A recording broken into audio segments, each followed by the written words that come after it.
You will see that there is an example which has been done for you. On this occasion only, the conversation relating to this will be played first.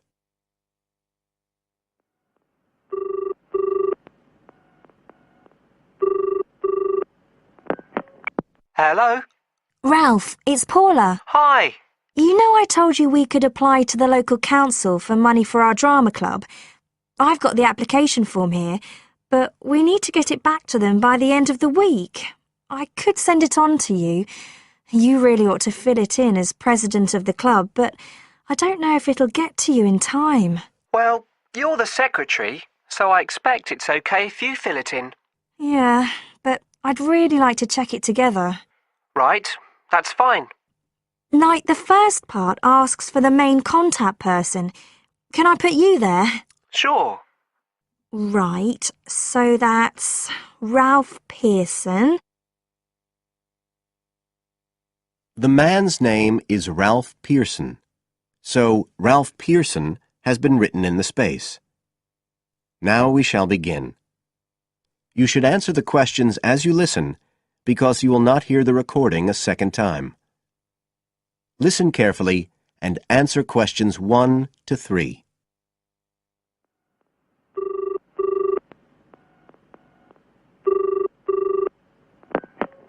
Hello? Ralph, it's Paula. Hi. You know I told you we could apply to the local council for money for our drama club? I've got the application form here, but we need to get it back to them by the end of the week. I could send it on to you. You really ought to fill it in as president of the club, but I don't know if it'll get to you in time.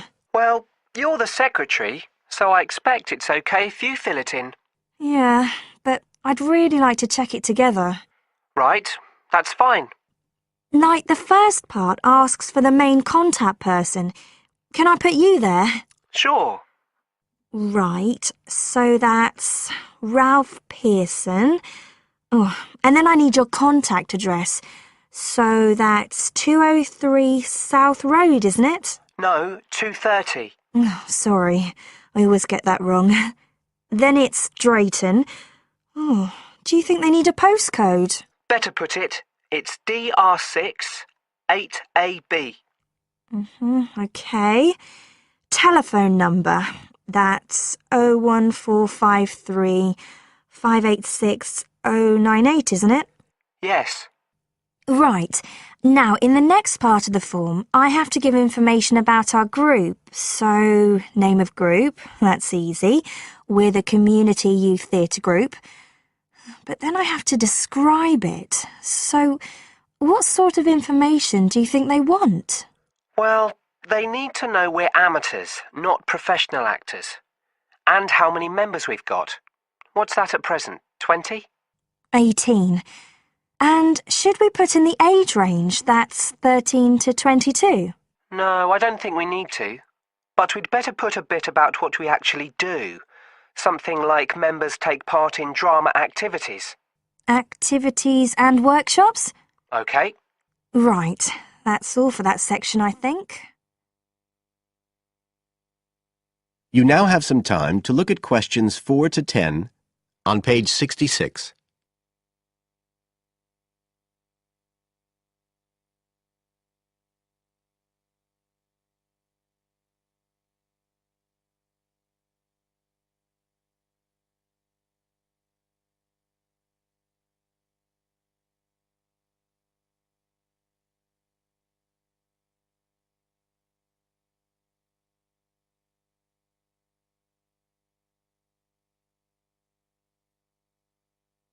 Now listen and answer questions 4 to 10. Now, the next bit is about the project itself, what we're applying for funding for. So, first of all, they need to know how much money we want. The maximum's £500. I think we agreed we'd ask for 250, didn't we? OK. There's no point in asking for too much. We'll have less chance of getting it. Then we need to say what the project, the activity is. Right. So we could write something like, to produce a short play for young children. Should we say it's interactive? Yes, good idea. Right, I've got that. Then we have to say what we actually need the money for. Isn't that it? No, we have to give a breakdown of details, I think.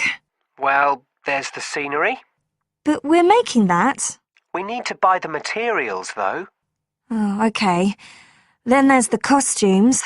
Right. That's going to be at least £50. Okay. And what else? Oh, I just found out we have to have insurance. I don't think it'll cost much, but we need to get it organised. Yes, I'd forgotten about that. And we could be breaking the law if we don't have it. Good thing we've already got curtains in the hall. At least we don't have to worry about that. We'll need some money for publicity. Otherwise, no one will know what we're doing. And then a bit of money for unexpected things that come up. Just put sundries at the end of the list. Okay, fine. Now, the next thing they want to know is if they give us the grant, how they'll be credited. What do they mean, credited? I think they mean how we'll let the public know that they funded us. They want people to know they've supported us. It looks good for them. Well, we could say we'd announce it at the end of the play. We could make a speech or something. They might prefer to see something in writing. We'll be giving the audience a programme, won't we? So we could put an acknowledgement in that? Yeah, that's a better idea. OK, and the last thing they want to know is if we've approached any other organisations for funding and what the outcome was. Well, only National Youth Services. And they said that at present funds were not available for arts projects. Right, I'll put that. And then I think that's it. I'll get that in the post straight away. I really hope we get the money. I think we've got a pretty good chance. Hope so, anyway. Thanks for doing all this, Paula. That's okay. See you soon. Bye. Bye. That is the end of Section 1. You now have half a minute to check your answers.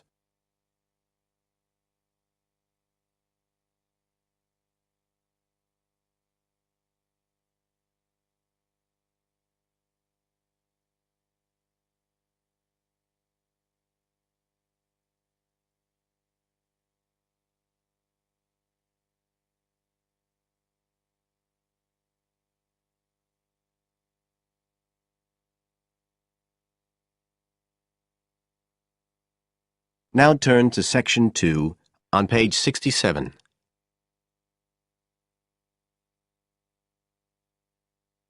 Section 2. You will hear Joanne describing her home city of Darwin in Australia to a man called Rob, who hopes to go there.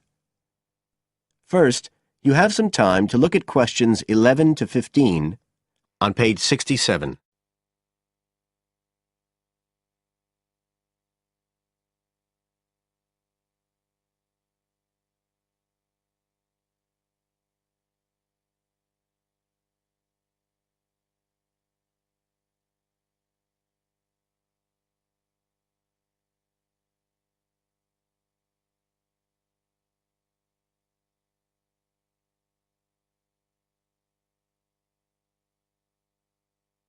Now listen carefully and answer questions 11 to 15.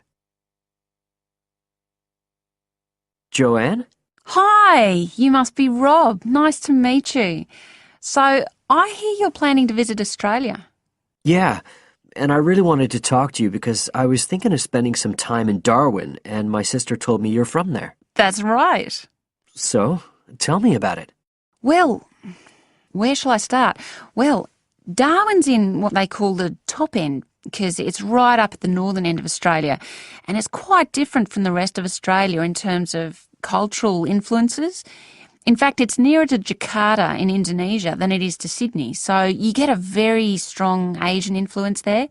That means we get lots of tourists. People from other parts of Australia are attracted by this sort of international cosmopolitan image. And as well as that, we've got the same laid-back atmosphere you get all over Australia, probably more so, if anything, because of the climate. But what a lot of the tourists don't realise until they get there is that the city's also got a very young population. The average age is just 29, and this makes the whole place very buzzy. Some people think that there might not be that much going on as far as art and music and dancing and so on are concerned because it's so remote.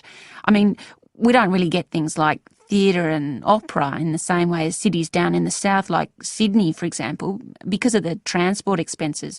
But in fact, what happens is that we just do it ourselves. Lots of people play music, classical as well as pop, and there are things like artists groups and writers groups and dance classes. Everyone does something. We don't just sit and watch other people. You said it's very international? Yeah, they say there's over 70 different nationalities in Darwin. For instance, there's been a Chinese population there for over 100 years. We've even got a Chinese temple. It was built way back in 1887, but when a very bad storm, a cyclone in fact, hit Darwin in the 1970s, it was almost completely destroyed. The only parts of the temple that survived were part of the altars and the stone lions. But after the storm, they reconstructed it using modern materials. It's still used as a religious centre today, but it's open to tourists too, and it's definitely worth going to see it. Oh, and as far as getting around goes, you'll see places that advertise bicycles for hire, but I wouldn't recommend it. A lot of the year it's just so hot and humid. Some tourists think it'll be fine because there's not much in the way of hills and the traffic's quite light compared with some places, but believe me, you're better off with public transport. It's fine and not expensive. Or you can hire a car, but it's not really worth it. What's the swimming like? Well, there are some good beaches, but the trouble is that there's this nasty creature called the box jellyfish, and if it stings you, you're in bad trouble. So you have to be very careful most of the year, especially in the winter months. You can wear a lycra suit to cover your arms and legs, but I wouldn't like to risk it even so, personally. And there are the saltwater crocodiles too. I mean, I don't want to put you off. There are protected swimming areas netted off where you'll be safe from jellyfish and crocs, or there are the public swimming pools. They're fine, of course. You now have some time to look at questions 16 to 20 on page 68.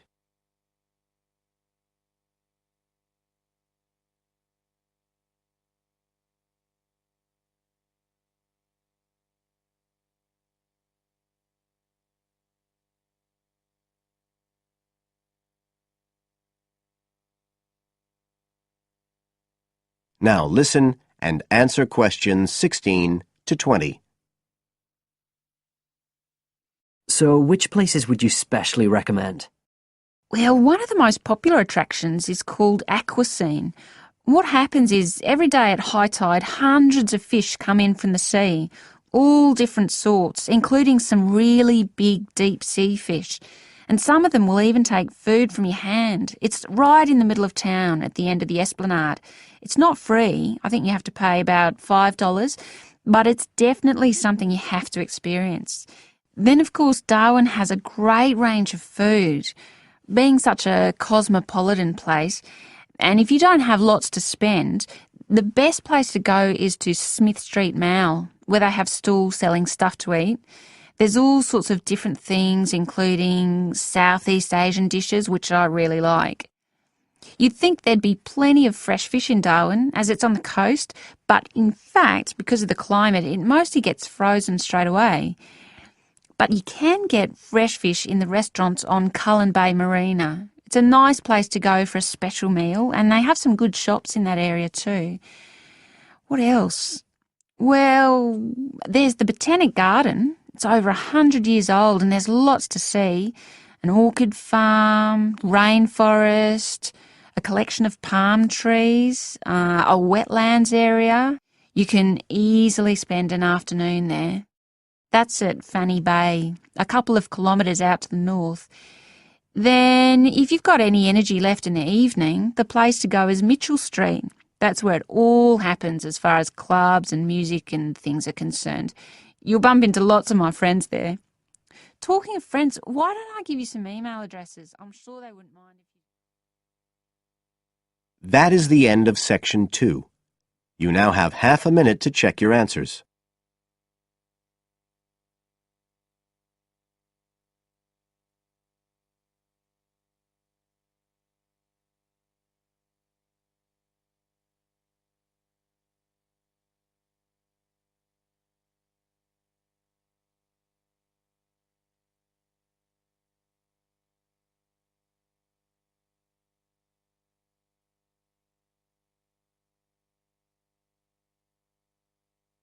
Now turn to section 3 on page 69.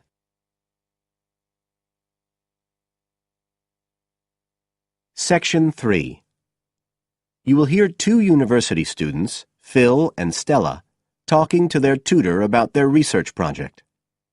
First, you have some time to look at questions 21 to 27 on pages 69 and 70.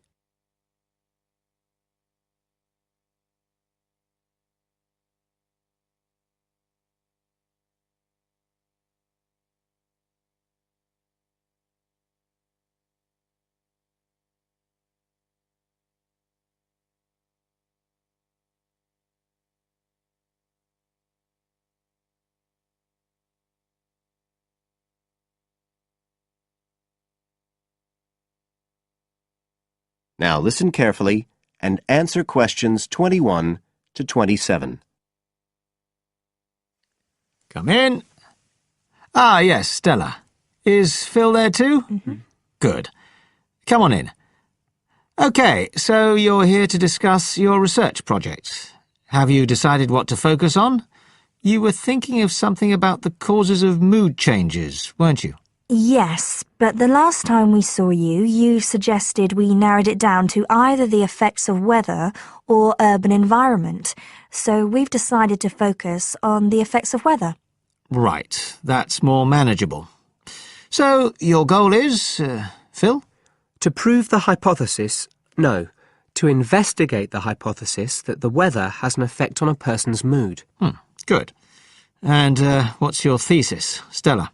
Well, our thesis is that in general, when the weather's good, it has a positive effect on a person's mood, and bad weather has a negative effect. Can you define your terms here? For example, what do you mean by good and bad? OK, well, good would be sunny, warm weather, and bad would be when it's cold and cloudy or raining. And how would you define an effect on a person's mood? What would you be looking to find? An effect on the way a person feels. A change in the way they feel, like from feeling happy and optimistic to sad and depressed. Right. And what sort of weather variables will you be looking at? Oh, sunshine, temperature, cloudiness, precipitation, among others. It'll depend a bit what the weather's like when we do the survey. Fine. We'll talk about that in a minute. But first, what about background reading? I gave you some suggestions. Did you manage to read any of it? Yes, we read the Ross Vickers article, the one comparing the groups of American Marines training in summer and winter. That's quite relevant to our study. It was interesting because the Marines who were training in the cold winter conditions tried to cheer themselves up by thinking of warm places, but it didn't really work. Yes, they were trying to force themselves to have a positive mental outlook, but in fact it had the opposite effect, and they ended up in a very negative state of mind. And we found some more research by someone who wasn't on the reading list you gave us, George Whiteborn. He compared people living in 3 countries with very different climatic conditions. Actually, he looked at several things, not just the weather. But he found some people's reactions to bad weather were much worse than others, and it was linked to how stressed they were generally. The weather on its own didn't have such a significant effect on mood. And we looked at a paper by Haverton. Yeah, he broke weather up into about 15 or 16 categories and did qualitative and quantitative research. He found that humans respond to conditions in the weather with immediate responses, such as fear or amazement. But these responses can also be linked to associations from their earlier life, such as a particular happy or sad event. Did you have a look at Stanfield's work? Yes. It was interesting because the type of questions he asked was similar to what we were planning to use in our survey. Yes. He asked people how they were feeling on days with good and bad weather. He found the biggest factors seemed to be the humidity. Moods were most negative on days with a lot of rainfall. Long periods without sunshine had some effect, but nothing like as much. That could be quite a useful model for your project. Yes, we thought so too. Although we can't continue our survey for as long as he did. He did his over a 6-month period. You now have some time to look at questions 28 to 30 on page 70.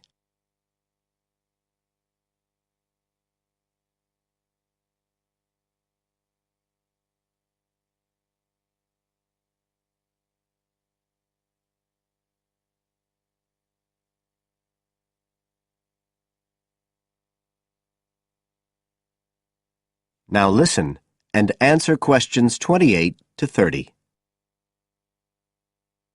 Right, well, you've made quite a good start. So, where are you going from here? Well, we've already made the questionnaire we're going to use for the survey. It's quite short, just 8 questions.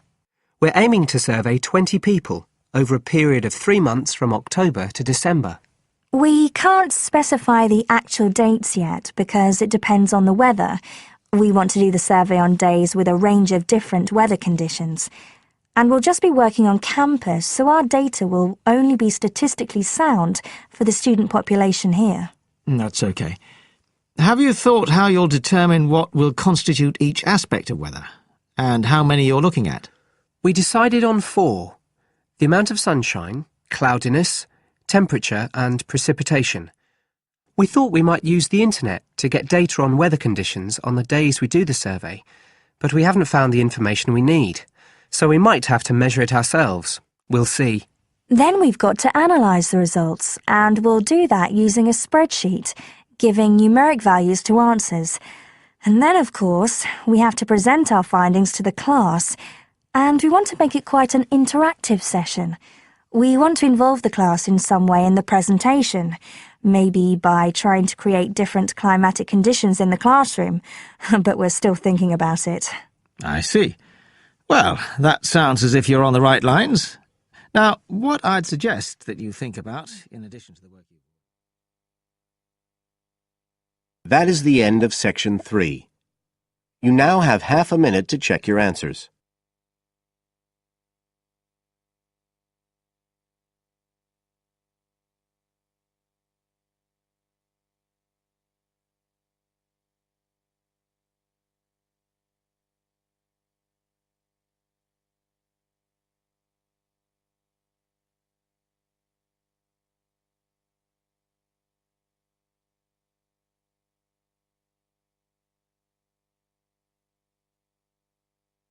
Now turn to section 4 on page 71.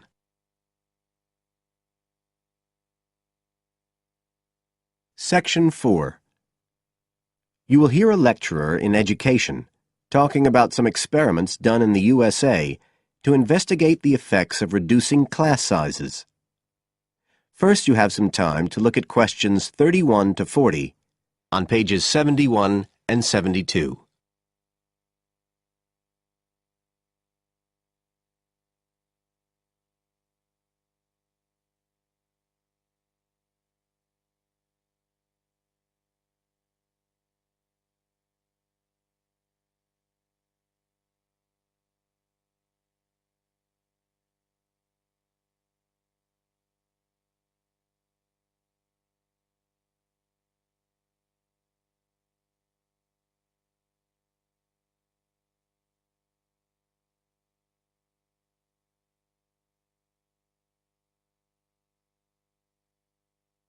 Now listen carefully and answer questions 31 to 40. All over the world, there are passionate arguments going on about how educational systems can be improved. And of all the ideas for improving education, few are as simple or attractive as reducing the number of pupils per teacher. It seems like common sense. But do these ideas have any theoretical basis? Today, I want to look at the situation in the USA and at some of the research that has been done here in America on the effects of reducing class sizes. In the last couple of decades or so, there has been considerable concern in the United States over educational standards here, following revelations that the country's secondary school students perform poorly relative to many Asian and European students. In addition, statistics have shown that students in the nation's lower income schools in the urban areas have achievement levels far below those of middle-class and upper-middle-class schools. So would reducing class sizes solve these problems? Well, we have to remember that it does have one obvious drawback. It's expensive. It requires more teachers and possibly more classrooms, equipment, and so on. On the other hand, if smaller classes really do work, the eventual economic benefits could be huge. Better education would mean that workers did their jobs more efficiently, saving the country millions of dollars. It would also mean that people were better informed about their health, bringing savings in things like medical costs and days off sick. So what reliable information do we have about the effects of reducing class sizes? There's plenty of anecdotal evidence about the effect on students' behavior, but what reliable evidence do we have for this?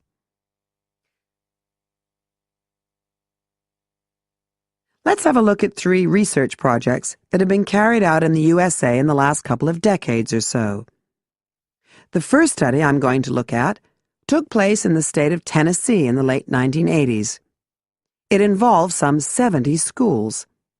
In its first year, about 6,400 students were involved, and by the end of the study, 4 years later, the total number involved had grown to 12,000. What happened was that students entering kindergarten were randomly assigned to either small classes of 13 to 17 students or regular-sized classes of 22 to 26. The students remained in whatever category they had been assigned to through the 3rd grade, and then, after that, they joined a regular classroom.